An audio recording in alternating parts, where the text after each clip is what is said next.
Boa noite a todos, que a paz de Jesus esteja em nossos corações, como nós costumamos dizer, né? Então, nós sabemos que a espiritualidade já preparou todo esse ambiente aqui. Eu estava falando com o seu Shiro agora há pouco, né?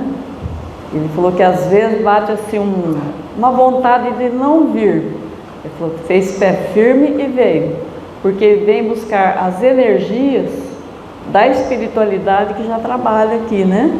Então nós tomamos o passe lá na salinha de passe, mas lá é a finalização, que aqui eles já estão trabalhando. E se nós pensarmos que somos só nós, estamos aqui, estamos enganados, né? Então, a plateia aqui de irmãos desencarnados é muito grande. Eles vêm também buscar esclarecimentos, estudar, participar, né, Marlene? Eles vêm buscar também, porque eles também têm sede de saber, assim como nós. Então, sempre que for possível, comparecer à casa, né, buscar conhecimento. Então, hoje nós temos a nossa palestrante, que é da casa aqui, né, a Venétia, mas nós vamos pedir então a Jesus, né, que a abençoe e que abençoe a todos nós, para que nós possamos levar assim bastante conhecimento, que nós possamos refletir e colocar em prática na nossa vida. Prática é a palavra, porque não adianta acumular apenas o conhecimento, não é? O que vale essa montanha de palavras, de conhecimentos, e não praticar? É para isso que nós estamos aqui. Aprender a praticar melhor, de maneira melhor. Então nós vamos elevar a Jesus, pedindo assistência dos bons espíritos, para que nós possamos receber todas as bênçãos nessa noite, de tudo quanto necessitamos, por misericórdia de nosso Pai. Pai nosso que estais nos céus, santificado seja o vosso nome. Venha a nós o vosso reino. Seja feita a vossa vontade, assim na terra como nos céus. O pão nosso de cada dia nos dai hoje. Perdoai as nossas ofensas, assim como nós perdoamos a quem nos tem ofendido. E não nos deixeis cair em tentação, mas livrai-nos, Senhor, de todo o mal, tanto do corpo como do espírito. Que assim seja. Bem, então hoje a nossa palestrante é a Venétia. Ela é trabalhadora da casa, diretora aqui da casa. Ela tem um trabalho muito importante na quarta-feira, também à noite, onde ela tem assim meia horinha, é um compacto, né, Venétia? Que ela faz assim, mas de um estudo muito importante que das obras de André Luiz, fala sobre o Evangelho, e agora tem o Terezinha de Oliveira também, né, incluído. Então ela se vira nos 30 ali para trazer o conhecimento. No sábado de manhã, ela também tem um papel importante aqui no hospital, trabalha ali no atendimento. Então é uma bênção também, né, para a casa, para aqueles que vêm buscar o socorro e principalmente para ela, que vai mais abençoada para casa. E hoje ela veio então fazer a palestra para nós. Que Jesus a abençoe. Que assim seja. Obrigada, Cleusa. Boa noite a todos. Eu agradeço a todos pela presença. Sair de casa nesse clima está meio difícil, né? Mas todos nós estamos buscando a melhoria de nós mesmos. E a casa de oração é um lugar para isto. Se não vejamos, nós vamos falar hoje de um assunto que a gente já tem falado. As pessoas que frequentam a quarta-feira vão perceber que não é nenhuma novidade, mas a gente pode sempre, de alguma maneira, perceber o mesmo assunto de uma maneira diferente, de uma maneira conforme estivermos mais ou menos receptivos. Então nós vamos falar do nosso Evangelho, com certeza, no capítulo 2, onde Jesus disse: meu reino não é deste mundo. Então o capítulo começa com as palavras do evangelista João, que descreve essa passagem quando Jesus foi levado à presença de Pilatos, porque ele estava sendo entregue pelos próprios judeus, pelas pessoas lá do templo, para que ele fosse interpelado por Pilatos, que à época era o governador daquela região, o representante de Roma. Então ele era a pessoa que representava ali o poder, tinha todo o poder nas suas mãos sobre a vida e morte de cada um que habitava aquela região. Então Pilatos, já tendo Jesus diante de si, ele pergunta: és rei dos judeus? Obviamente que essa pergunta já traz uma certa ironia, porque ele sabia que Jesus não era o rei dos judeus, que Jesus estava ali por outros motivos, mas ele queria saber até onde ia a ousadia de Jesus, digamos assim. Então ele fez essa pergunta justamente para provocá-lo. Mas acredita-se, e eu também acredito, que esta pergunta já tenha sido como que preparada pela espiritualidade para que Pilatos a fizesse, para que Jesus justamente nos trouxesse o ensinamento que vem a seguir. E Jesus então, quando é interpelado, responde: meu reino não é deste mundo. Quer dizer, ele continua, ele se coloca numa posição superior, né? Meu reino, quer dizer, ele tem um reino, mas não é deste mundo, não é aquele. E ele continua: se meu reino fosse desse mundo, a minha gente houvera de impedir que eu caísse nas mãos dos judeus. Então, se ele tivesse um reino neste mundo, neste plano, ele teria quem o defendesse para que ele não caísse na mão dos judeus para entregá-lo ali à autoridade romana. Pilatos continua dizendo: é pois rei? Continua a instigá-lo a dizer aquilo que Pilatos talvez quisesse que ele fosse confessar, que era algo contra Roma, contra o poder existente, e que iria então imediatamente condená-lo. A sua fala a fala de Jesus poderia nesse momento condená-lo. Mas aí Jesus diz: tu dizes. Então Jesus devolve a pergunta para ele, devolve a fala para ele: tu dizes que sou rei, mas eu não nasci senão para dizer somente a verdade. Então ele já deixa aquela dúvida na cabeça de Pilatos. Então ele diz ainda que quem procura e vive a verdade está sempre com ele. Então ele deixa esse ensinamento de que quem vive a verdade está com ele.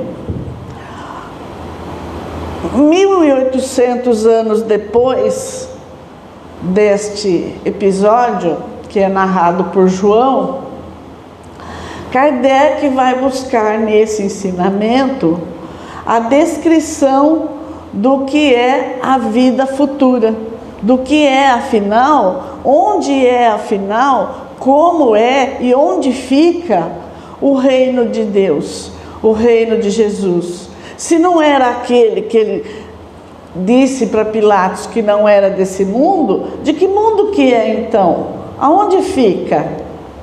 Então Kardec, com os comentários, com as descrições, toda a interpelação que houve dos espíritos, vem nos trazer, traz a luz, descortina esse ensinamento que na época de Jesus não era possível que ele trouxesse, porque as pessoas eram, né, nós naquela época, né, éramos nós que estávamos lá e fomos reencarnando.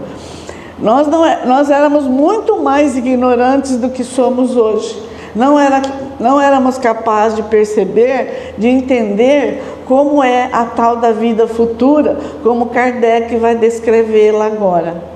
Então, a partir de Kardec, que traz, então, os conhecimentos que são descritos pelos espíritos, que trouxeram a sua psicografia, trouxeram as suas informações, a humanidade, então, passou a compreender o que é a vida futura, que é chamada assim por Kardec. Então, a partir de Kardec e seus sucessores, a humanidade tem tido a oportunidade de saber o que acontece com cada um de nós após o desencarne. Então, a descrição de Kardec, ela descortina essa vida futura. Ela nos traz informações de consolo, porque Jesus, lá, quando esteve nessas interpelações, esteve peregrinando com todos nós por ali, ele prometeu que o que ele estava dizendo não era toda a verdade. O que ele estava dizendo não era a total verdade, melhor dizendo, mas que um dia haveria um consolador, quer dizer, haveria uma continuidade dos seus ensinamentos.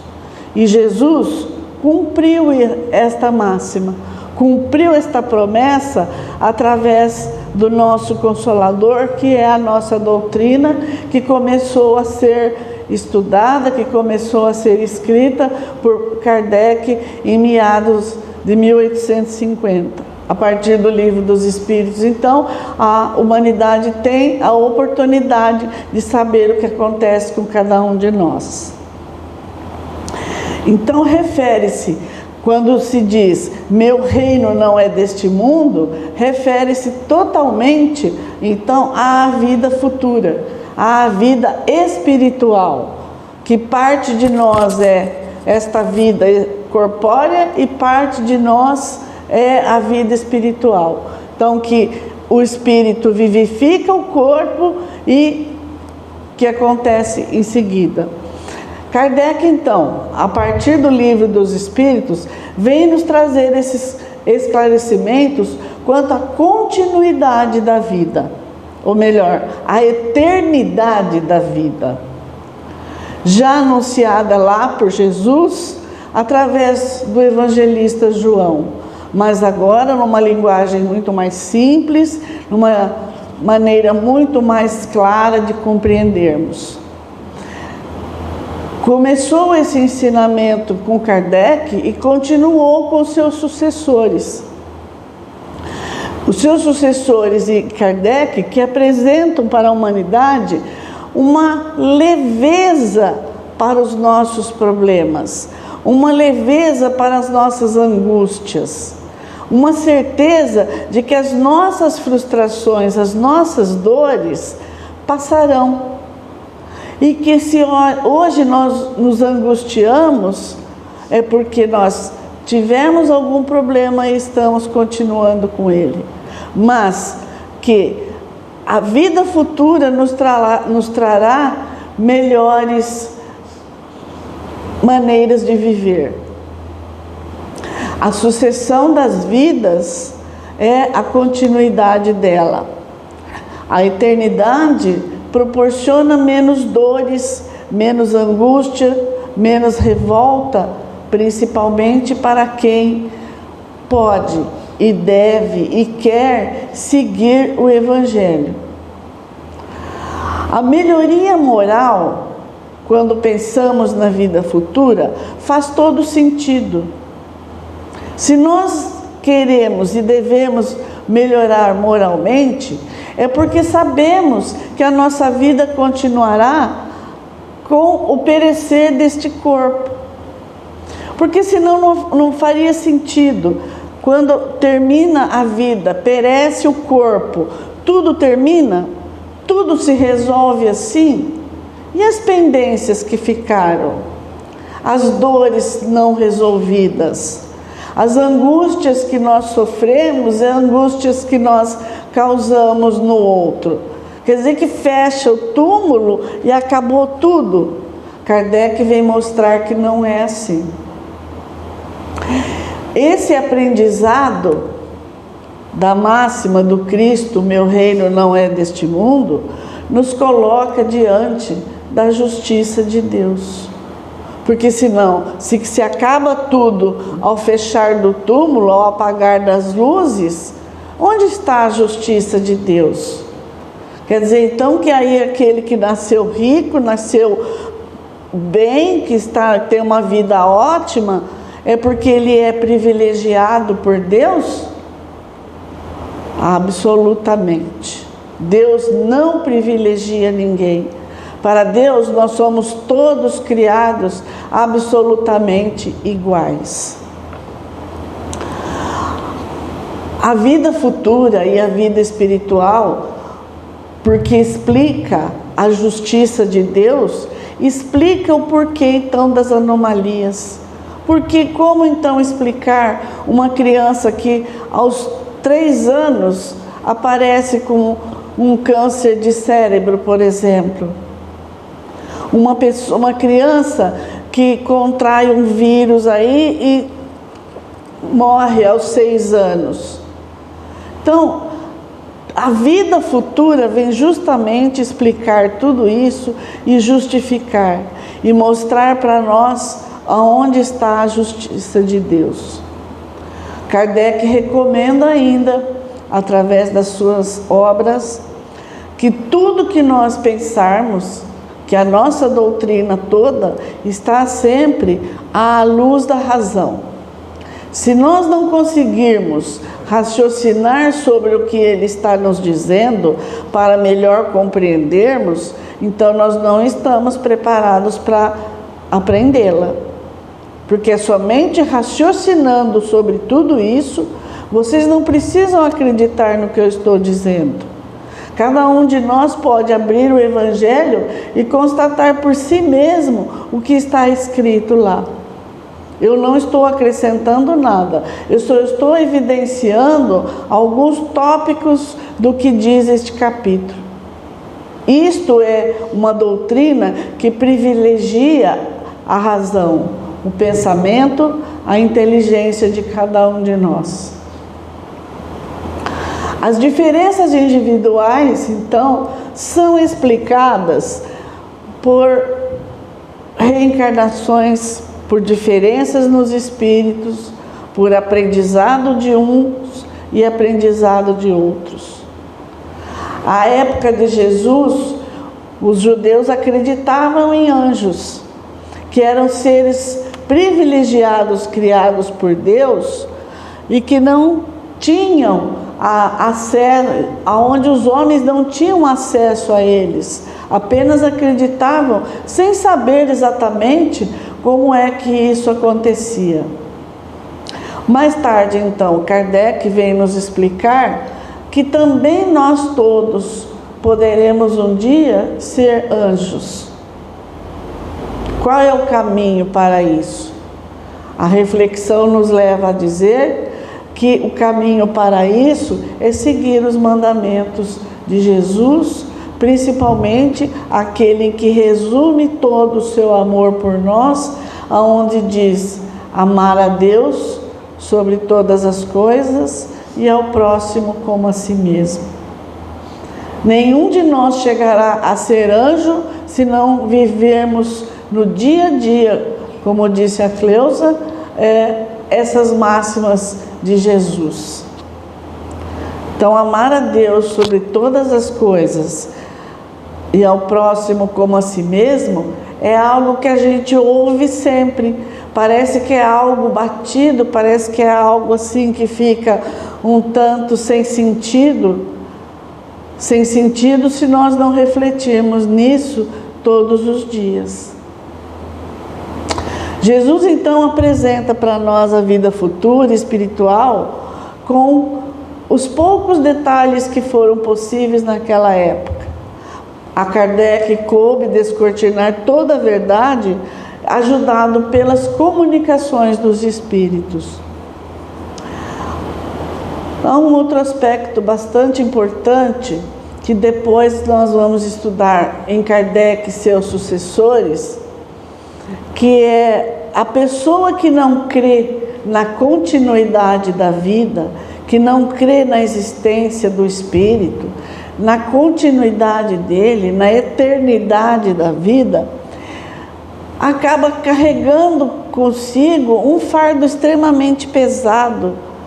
Tudo lhe parece mais difícil, tudo lhe parece mais pesado, tudo é mais difícil, angustioso, porque ela nunca está satisfeita com nada. Tudo, por mais que a pessoa tenha, se ela não crê numa vida futura, não faz sentido. E isso está se disseminando muito ainda pela nossa sociedade, quando a gente vê aí o grande número de pessoas que ceifam a própria vida. O grande número de pessoas que acha que fechou o túmulo, tudo se acaba. Eis aí o grande engano da humanidade. A materialidade é finita. É finita porque ela se transforma. Os átomos que hoje compõem o nosso corpo já foram árvores, já foram atmosfera, já foram animais, enfim. Tudo que a natureza tem. E esse corpo, esses corpos que nós temos hoje, que também são perecíveis, e diga-se de passagem, emprestado pela natureza, emprestado por Deus, para que nós tenhamos oportunidade de crescimento, também vai perecer, também vai desaparecer.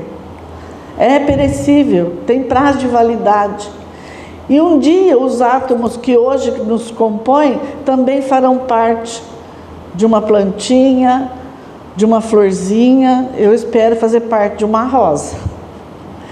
Cada um de nós pode ter um sonho desse. Eu quero um dia fazer parte de um pássaro e voar muito. Mas se não vejamos, tudo é emprestado e tudo tem prazo de validade. A alma, enquanto está neste corpo, ainda é prisioneira. Embora ela tenha, a alma tenha, o espírito tenha a oportunidade de realizar obras, de crescer, porque a inteligência está ligada ao espírito.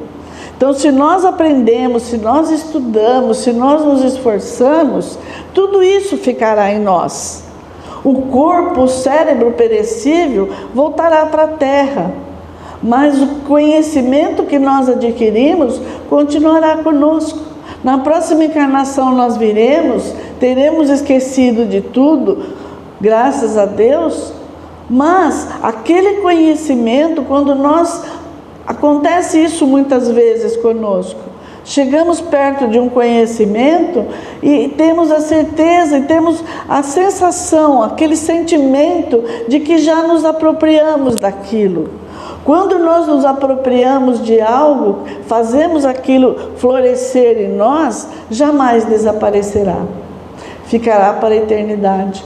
Há muitos exemplos de pessoas encarnadas que têm, com certeza, uma bagagem muito grande. Chico Xavier, por exemplo, de quantas encarnações ele veio, de quanto tempo ele adquiriu todo aquele conhecimento, toda aquela bondade, todo aquele bom sentimento. Assim como acontece para o mal também. Mas não vale a pena a gente ficar citando maus exemplos. Vamos nos fixar nos bons exemplos. Crianças que nascem e são verdadeiros prodígios aí que a gente está sempre vendo nas redes sociais, crianças com 3 anos aí tocando piano lindamente, ou pintando, ou desenhando, ou conversando como se sempre tivessem feito isso. Eu falo demais, eu provavelmente na próxima encarnação ou vou nascer muda ou vou já começar falando desde muito cedo, como a minha família sempre disse, que eu comecei a falar muito cedo e não parei nunca mais. Mas Kardec então teve os seus sucessores. Quando Francisco Xavier, Cândido Xavier começou a psicografar, ele trouxe inúmeros exemplos de autores que trouxeram detalhes da vida espiritual. Um deles, que é provavelmente o mais famoso atualmente, é André Luiz, que teve o seu livro O Nosso Lar, que foi o primeiro de uma série muito grande, que já trouxe a descrição da vida pós-morte. Ele tá, nesse livro ele conta a história dele mesmo, que acontece com ele quando ele acorda em outro plano, sem o corpo, e até ele compreender tudo isso, houve um tempo. Então, é uma leitura que se recomenda. Então, esse livro só foi escrito no final dos anos 30 do século XX.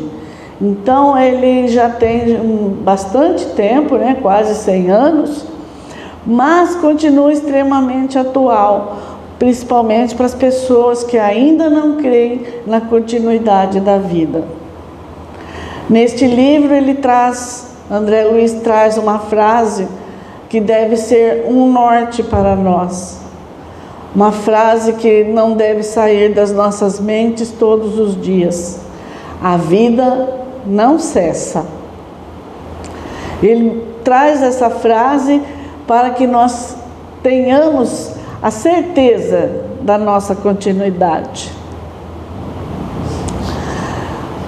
Quando ele diz lá na apresentação do seu livro que crer que ao baixar o pano, ao fechar o túmulo, seria uma crença extremamente infantil de que a vida estaria terminando ali. A obra de Deus é muito mais grandiosa do que possa se supor para que aquilo que termine ali em 50, 60 anos, 70, ou de uma criança ou de um adolescente aí que perde esta encarnação com poucos anos. Então a vida é muito mais sublime que isso. Então baixar o pano, fechar o túmulo, não resolve os problemas transcendentes, as questões do infinito. André Luiz, numa saída bastante criativa, ele diz assim, já no começo do livro, na apresentação: uma existência é um ato, um corpo é uma veste, um século é um dia, um serviço é uma experiência, um triunfo é uma aquisição, e a morte é apenas um sopro renovador. É preciso que se termine um ciclo para começar outro. Quantas experiências destas nós ainda precisaremos para chegar à angelitude? Não há nas nossas encarnações posições definitivas. Então, se eu nasci aqui numa família bem estruturada, tenho uma vida boa, não quer dizer que as minhas encarnações anteriores foram sempre assim. Cada um de nós tem o seu pedaço para passar. Cada um de nós precisa ter a consciência de que a semeadura é livre, mas a colheita é obrigatória. André Luiz diz ainda, no preâmbulo do seu livro, que há doutrinas que ensinam o sono definitivo. Há cultos que apenas dizem que terminou, fechou o caixão e a pessoa vai dormir eternamente. André Luiz, muito feliz nas suas palavras, diz que essas doutrinas, que esses cultos são os analfabetos do espírito, embora estejam ali querendo falar sobre isso. Para eles são analfabetos, porque a gente ouve ainda, em pleno século XXI, um quarto de século já se foi, as pessoas ainda dizerem: ai, fulano morreu, ai, fulano se foi, ai, que bom para ele, né? Descansou. Quanto que a gente ainda ouve isso? Que lê do engano. É ali que começa o trabalho, gente. Então a realidade da vida está muito longe de dormir. Essa convicção de que vamos para o túmulo e vamos dormir é apenas algo que vai nos atrasar a evolução. Porque se nós temos essa convicção na nossa mente, o nosso espírito está impregnado desse saber, que é um anti-saber, né? Ele continuará pensando assim após o desencarne. Então, no livro Os Mensageiros, nós vamos ver que esses espíritos que acreditavam, que não acreditavam na continuação da vida, que achavam que iam ficar dormindo, são os espíritos que se tornaram múmias lá na espiritualidade, do outro lado. Nenhum de nós acho que quer tornar-se uma múmia, porque a justiça de Deus continuará, estejamos nós encarnados ou não. Então, se nós temos alguma coisa na nossa mente, isso vai continuar lá do outro lado, embora nós não tenhamos mais esse corpo que nos ajuda a reformar o que estamos fazendo, a dizer para aquela pessoa: me perdoe, fulano, a dizer para aquela pessoa: puxa, eu gosto de você, reparar os erros que nós fazemos, melhorar aquilo que estamos fazendo. E aí chegamos lá, achamos que vamos ficar dormindo e só vamos atrasar a nossa evolução. De modo algum, essa é a realidade da vida. Nós ficaremos lá no posto de socorro, sabe-se lá quanto tempo, dando trabalho aos nossos irmãos que estarão lá para nos socorrer. Porque Deus usa o homem para socorrer o homem.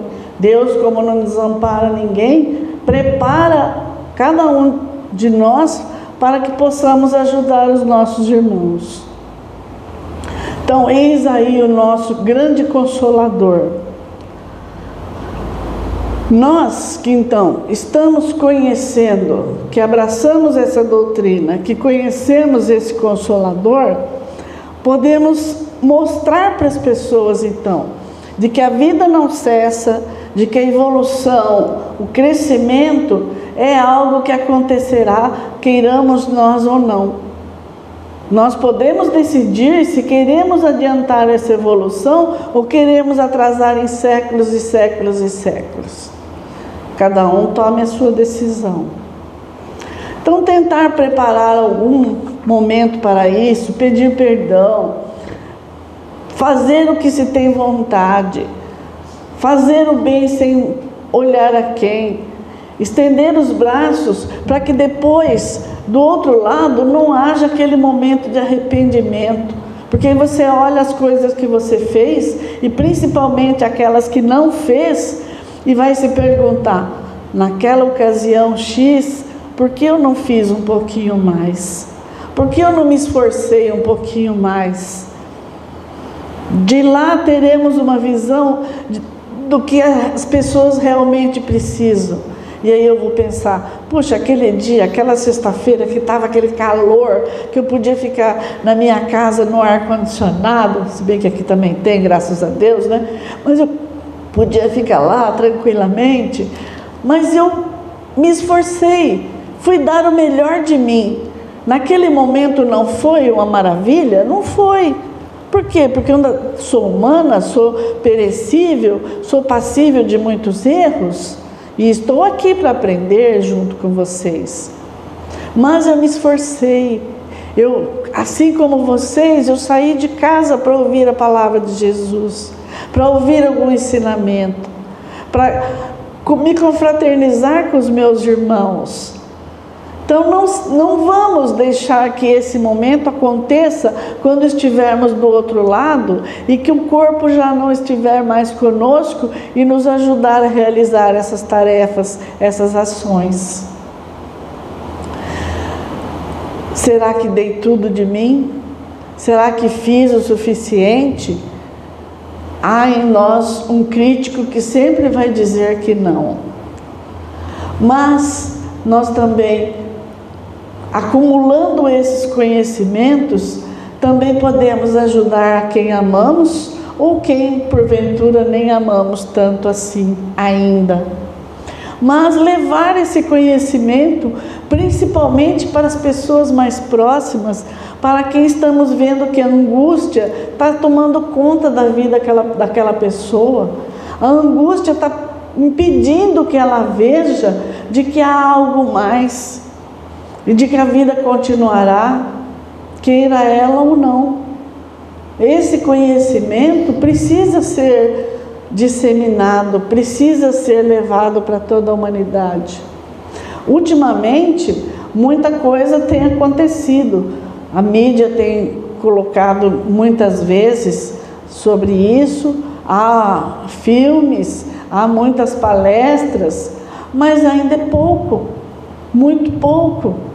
Preciso fazer mais. É preciso que cada um de nós aprenda um pouco mais e se coloque nessa tarefa de estender o seu conhecimento a quem está precisando. Às vezes é alguém muito próximo, às vezes nem é, às vezes é numa fila em que você dá uma palavra de consolo, dá um sorriso. Nós somos os consoladores que Jesus prometeu lá atrás.